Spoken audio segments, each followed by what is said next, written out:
It started on a quiet Saturday morning. I was biking past her garage when I saw her wrestling with a box of tangled wires and rusted metal junk. Something slipped out of a cracked tea tin and rolled toward me, catching the sunlight like a prism. I bent down and picked it up. It was a key, no bigger than my thumb, made of crystal that shimmered like stars trapped inside glass. Whoa, I said. Grandma Tricia turned toward me, her eyes wide. You found it, she whispered. That night, I couldn't stop thinking about the key. Its glow haunted my dreams like it had its own heartbeat. Every time I closed my eyes, I saw its soft, star-like shimmer and felt it humming in my hand all over again. It didn't just feel magical, it felt alive. The next morning, I barely touched my cereal. I watched the clock hands crawl until I couldn't stand it anymore.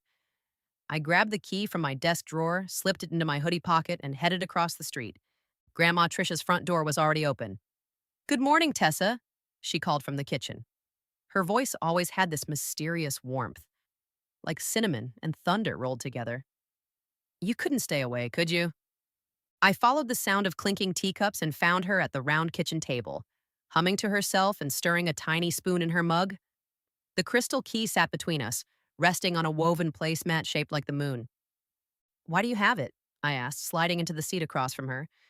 She looked up slowly, her eyes softer than I'd ever seen them.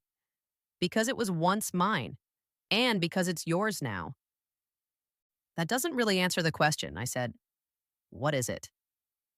She gave a long, thoughtful sigh and leaned back in her chair. "It's a portal key," she said. "One of the last of its kind. I used to be a timekeeper, part of the Librarium Aeternum. We guarded the timelines, kept balance between magic and science, between the natural world and the cosmos. That key opens the way to a hidden place called the library beneath." I blinked. "Like a magical library?" "A library of all knowledge. Magic, alien civilizations, quantum secrets, forgotten futures, things lost to the human world. It's alive in its own way, always growing. But you can't just walk in, you need to be chosen or you need a key." "So, you were a timekeeper? Like a time cop?" She laughed. "More like a librarian who sometimes had to break reality apart and stitch it back together. But I wasn't always very good at following the rules." "Why not?" She looked down at her tea, her smile fading. "Because your mother was just a teenager when I had to make a choice. Between keeping my place in the librarium or staying in this time with her. I chose her. They didn't like that." "They exiled you?" She nodded. "Not cruelly. But I lost access. My name was struck from the archive tree. My badge was deactivated. My key lost power. Until now." I took the key from the table, turning it over in my hand. It pulsed softly. "It works again, doesn't it?" I asked. "Yes," she said, "because it's recognized you." My heart thumped. "Why would it do that?" "Because you have the potential. Because you're curious. Because you were born under the hour of crossing paths, just like I was. And maybe because the library remembers me too." I looked at her. Really looked. For the first time, I noticed the silver lines etched faintly at the corners of her temples, like old circuitry, barely visible unless the light hit it just right. Her hands had little rings of green and violet around her fingernails, like someone who'd touched stardust too often. "What happens if I use it?" I whispered. She met my eyes. "Then your life will never be the same." That should have scared me. It didn't. "Can we go?" She tilted her head. "You want to?" "I think I have to." She smiled. "Then finish your tea, Starlight. The library doesn't open for tourists, only for seekers." I picked up the mug she'd set out for me. It was warm in my hands, scented with honey and clove. I took a sip and felt a rush of calm wash over me, like the moment right before waking up from a good dream. As we sat in silence, I glanced down at the table and saw a worn leather map spread beneath the placemats. Inked lines and symbols circled around a single golden tree at the center. The same tree was carved into the back of the key. "This is real, isn't it?" I asked. All of it?" She nodded. "As real as your heartbeat, and more dangerous than any storybook." "But worth it?" She looked out the window for a long moment before answering. That's something only you can decide. I finished my tea and reached for the map. Then let's find the door. We followed coordinates etched into the key, deep into the woods behind our neighborhood. The air felt electric as we walked, and I swear the trees leaned in like they remembered Grandma. We reached a gnarled oak tree, its bark humming beneath my fingertips. When I held the key up to the trunk, the ground rumbled, and a staircase spiraled downward, carved from ancient stone. With a deep breath, we descended. The corridor below glowed faintly, lit by memory lights that whispered as we passed. At the end of the tunnel was the library beneath. It stretched farther than my eyes could see. Endless shelves floating in the air, shifting staircases, and glowing artifacts. Ghostly holographic librarians drifted past. Suddenly, a figure appeared. It looked human but shimmered like light through water. "Welcome, Initiate Tessa," it said. Then it turned to Trisha. "Unauthorized entity. Trisha of House Aloan. Exiled. You must leave." Security drones zipped toward us. I panicked and gripped the key. A pulse of energy rippled out, knocking them off course. "This place knows me," I whispered. "It trusts me." We ran through halls of shifting doors until we reached a vault sealed with golden symbols, the Forbidden Wing. Inside, scrolls floated in midair, each wrapped in glowing thread. One scroll pulsed the moment I approached it. My mom's name was written across it. I unrolled it and saw her teenage years, her heartbreak after Grandma left, and a failed librarian mission that forced Grandma to choose between timekeeping and her daughter.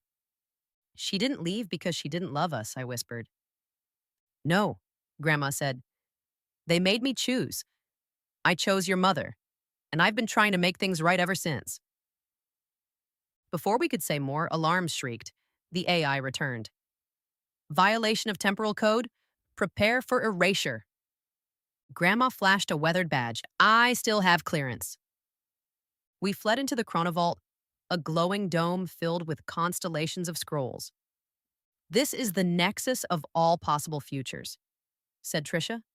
"The chronovault holds the stories we haven't lived yet, and those that never came to pass." A stream of scrolls spiraled gently around a central column, rotating like a galaxy. My gaze was pulled toward one of the glowing orbs, hovering just above eye level. My name shimmered across its surface. I reached out and the scroll unraveled before me with a sigh, revealing line after line of shifting text and shimmering images. There I was, standing on the deck of a spaceship, giving orders to a crew of shimmering beings. Then I blinked and I was older, standing before a classroom of wide-eyed students, chalk in hand. Another blink, and I was alone in a distant forest, surrounded by magical creatures, holding a staff that buzzed with ancient power. I looked at Grandma. "These are all me?" She nodded. "Every choice you make creates a new branch. Every fear you conquer, or don't, alters your path." I swallowed. "It's overwhelming." "It's also beautiful," she said. "You're not limited to one fate. You are limitless." She touched a scroll of her own. It flickered open, and I saw a younger version of her, so much younger, with wild curls and a coat made of light. She stood atop a silver dune under two moons, facing off against a group of masked figures in dark cloaks. "That was the Sand Accord trial," she murmured. "A rogue librarian tried to fracture the timelines of the Alaric dynasty. I had to navigate shifting truths and echo ghosts to find the original thread." My eyes widened. "You were a hero?" "Sometimes. Sometimes I got in the way. Sometimes I fixed things. Sometimes I broke them worse. I remember the heat most of all. The twin suns of the desert planet Charis burned through even the thick insulation of my coat, the sand like powdered glass beneath my boots. But I couldn't take it off. Not during a mission like this. Not with what was at stake. The Alaric dynasty had ruled this star cluster for 9 centuries. Their history was tightly wound through the temporal lattice, bound by the sand accords, ancient agreements recorded not on paper or crystal, but in the shifting patterns of the desert's memory fields, and someone was trying to alter them. The rogue librarian's name was Vesh Taller, once a respected curator of the Celestial Archive's temporal wing. He believed the dynasty's rise had been tainted by a moment of manipulation. One thread, one lie, buried deep within the founding oath. He intended to unravel it, to erase the moment the Alarics began. But time isn't a simple ribbon. Pull one thread wrong, and you collapse entire centuries. I was sent in under a neutral code, Observer Class Theta. Not to interfere, just to assess. But when I stepped into the memory field for the first time, it sang to me. Literally, like a distant choir chanting names that didn't exist anymore. I followed the echoes through mirage and mirage, down to the forgotten oasis where the founding words were supposedly etched into the stone. That's where I met Vesh. He stood in the sun, arms outstretched, his body marked in glyphs only seen by those who had walked the echo rift. His voice was shaking, not with fear, but with fury. He looked at me like I had already betrayed him, though we'd never met. "You came to stop me," he said. "I came to see," I replied. "Then open your eyes." He opened a rift right there in the core of the Accord itself.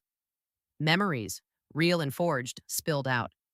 Alternate dynasties where tyrants ruled, where rebels burned libraries, where the stars fell in different patterns. He showed me a version of time where the Alarics never existed, and it was beautiful. A utopia, self-governed, balanced, free of war. "See what they stole," he whispered. I was tempted. I was so tempted. But I'd seen what unstable timelines did to the innocent. I'd watched children age backwards, lovers forget each other in loops, villages flicker in and out of reality. It wasn't enough to chase the better world. You had to hold on to the cost.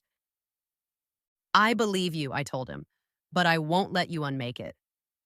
He attacked, not with weapons, but with time itself. He wrapped me in a memory cocoon, forcing me to relive my greatest regret, leaving my daughter. Over and over. In one loop, she begged me to stay. In another, she said nothing, just watched as I disappeared. In another, I saw her with a child I would never meet. I nearly broke, but something inside me refused. A tiny thread of stubbornness, my mother's voice, my daughter's laugh. I remembered who I was, what I was fighting for. I cut through the loop with my badge, a real one back then, still charged with archive authority. I forced the memory to rewind, then re-thread itself into the Accord. The duel of truths ended in silence. The rift sealed.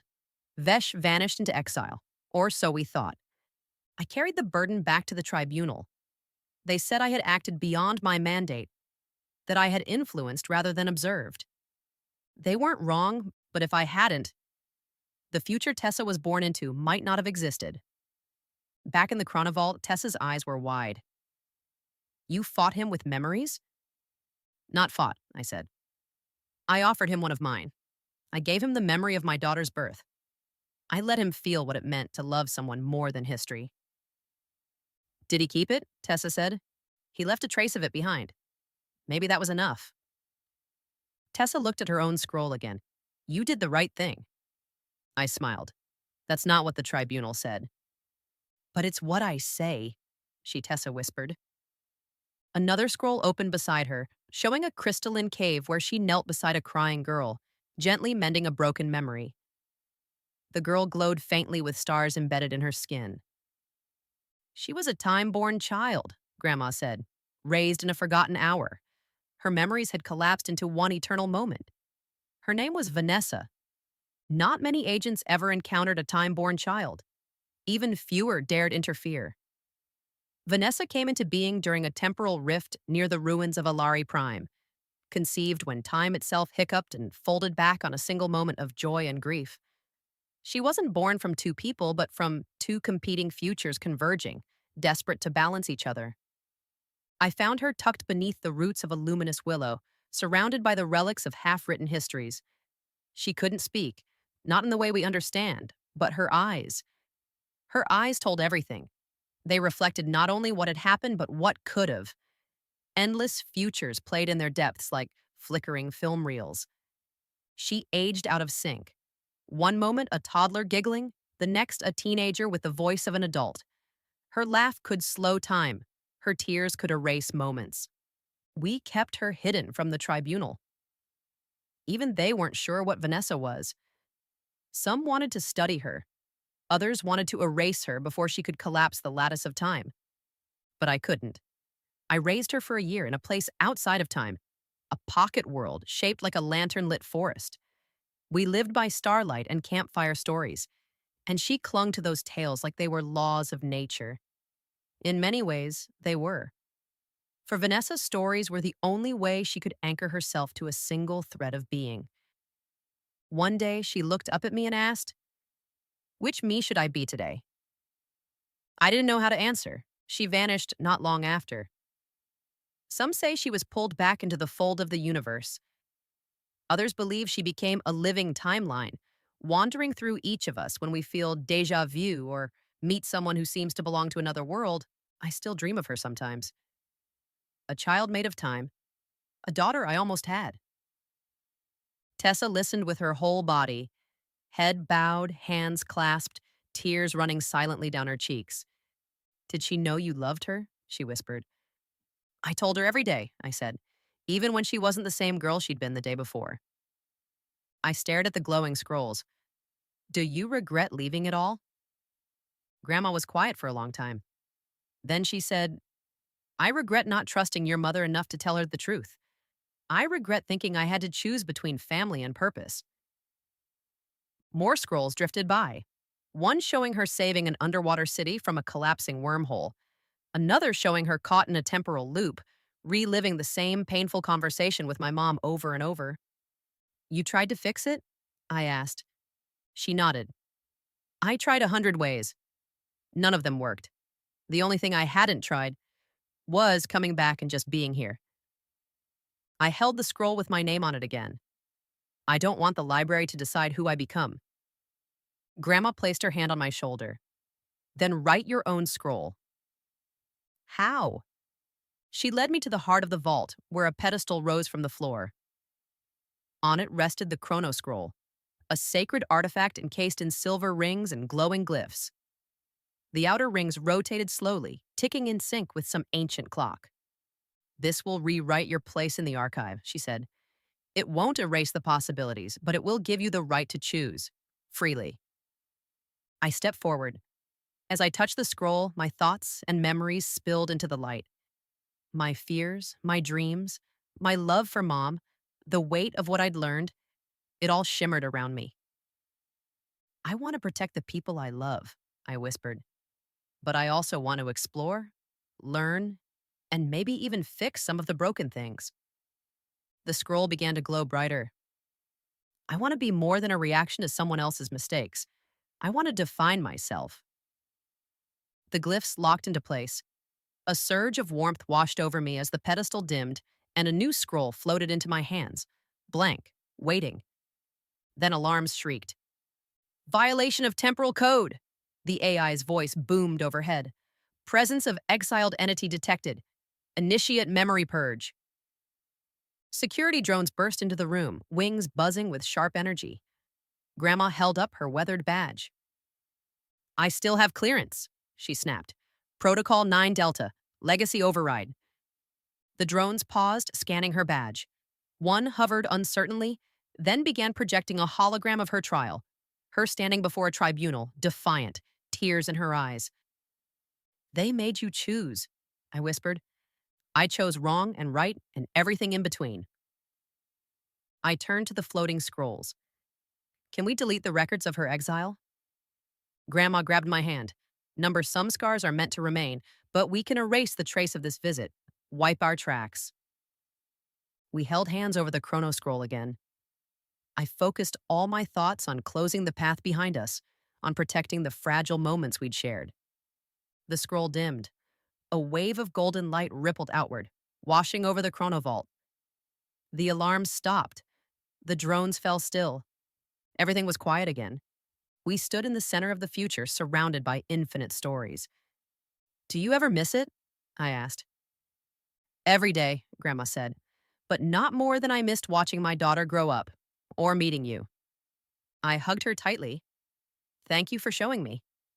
She smiled. "Thank you for reminding me why I came back." We turned toward the exit together. Chapter 6. Unwritten Futures. Back at Grandma's house, the crystal key had gone dim. I held it one last time, then gave it to her. Will you tell Mom? I asked. When she's ready, she said. I want to be someone she can trust again, not a ghost from her past. She buried the key under her sunflowers, and I felt something shift. But she handed me something else, a librarian badge. If you ever feel lost and brave at the same time, she said, use this. The library listens to those who seek. I nodded. My world had grown bigger than I ever imagined.